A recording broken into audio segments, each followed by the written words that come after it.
This is Deepa Poddar, professor at Vidya Mandir High School and Junior College. Let's begin our online lecture. Hello, my dear students. This video is for 12th standard psychology students.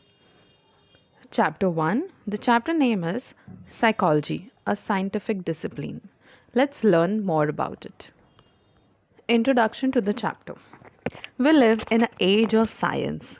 Almost every sphere of our life is influenced by science. Everything that we see around has been explored by someone, right? And then used as a development of mankind. The example I've given is electricity. So, somewhere or the other, somebody has been explored it, invented it, and now we are using it for our development, right? And today, the science is divided into three basic groups. Let's see to it. Here is the classification of science. There are three basic groups. First will be called as physical science, where physics, chemistry, and geology comes under it. Next is biological, where zoology, botany, physiology, etc. comes under it. And the last one is social science. There comes psychology, social science, and economics, etc. So now we'll study how psychology is considered as science. There are key features that any subject will be considered as science. So you can see in the image, first one is empirical evidence. Science is an evidence-based approach to study any interpretation information. The word empirical itself means true. So any information should be true and verified so that other investigator can observe and measure in future. Next one is objectivity.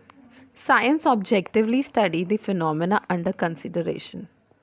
Objectivity means the ability to see and accept the fact that they are. And also it means that all sources are valuably preferences. The next one is scientific causality. Science aims at finding out the cause and effect relationship between variable under consideration. In a scientific study, the researcher tried to check or find how one thing is independent or cause or effective on the other thing. I will give you an example in further topics. So you will understand how the cause effect relationships are interrelated. Fourth topic is systematic exploration. Systematic exploration means it has a procedure to explore any topic where you have to identify the problem or identify any topic that you're going to study. Next is formulation, then hypothesize a problem and collection of facts. Collection of facts means where you will collect all the details about it by doing survey or research or anything, and then you will analyze the data that you have got. And then scientific statement, it means what conclusion you can draw to it. And the last one is prediction. Prediction means in future what it will be and how it will be. For example, weather. First it gets a checking of the weather from the weather department, and then they draw a conclusion, and then they predict it whether it's going to rain or not, etc. Fifth one is replication. Replication means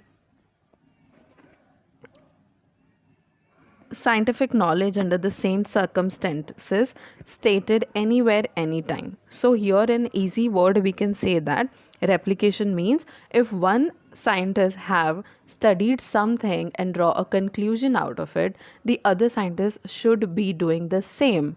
There should be no a different conclusion or different thing coming out of it. It should be replicable, can be used by other people also. And the last one is predictability. Predictability is an important feature of science. Scientists do not merely describe the phenomena being studied, but also attempt to explain it and make prediction accordingly. So before studying psychology, it is very important to know the history of psychology, how it got started, from where it started. So let's know more about it. The first topic you can see is psychology began as a branch of philosophy. Philosophy means only the people have is been talking about it. There was no empirical evidence or research in this branch. So psychology began as a branch of philosophy in ancient Greek. Psychology did not emerge directly as a science. So it was a philosophy in 1870s. The next one is psychology emerges as a separate discipline. A psychologist called William Wundt, a German psychologist, he established world's first psychology laboratory in 1879 in Germany at the University of Leipzig. This event is considered as official start of psychology where it was considered as science and the research started. Next one is emergence of structuralism. So in any scientific research it should be have a structure. So the emergence of structuralism was a first school of psychology. Structuralism is widely related as a first school of thought in psychology. And here also psychologist named William Wundt advocated structuralism. He used the method of introspection to study the conscious experience like sensation, perception, etc. And the fourth one is emergence of functionalism. Any subject needs to be functional in their area. So here, a psychologist named William James, he is known as father of American psychology.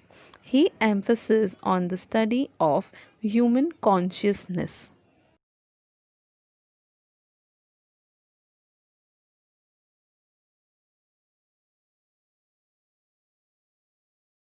Of psychoanalysis, that is the fifth one. An Austrian psychologist called Sigmund Freud, which is one of my favorite, he studied unconscious mind in 1870s. He gave importance to the study of unconscious mind to understand human beings. The next one is emergence of behaviorism. During early 20th century, an American psychologist called John Watson, he gave a new school of thought to psychology that is called behaviorism, where he rejected the idea of conscious mind and unconscious mind and made psychology more scientific by studying observable behavior of human. So what is to be seen needs to be observed, predicted, analyzed, and etc. So he did not trusted on unconscious or conscious mind. He directly focused on what is seen in a human and that can be studied.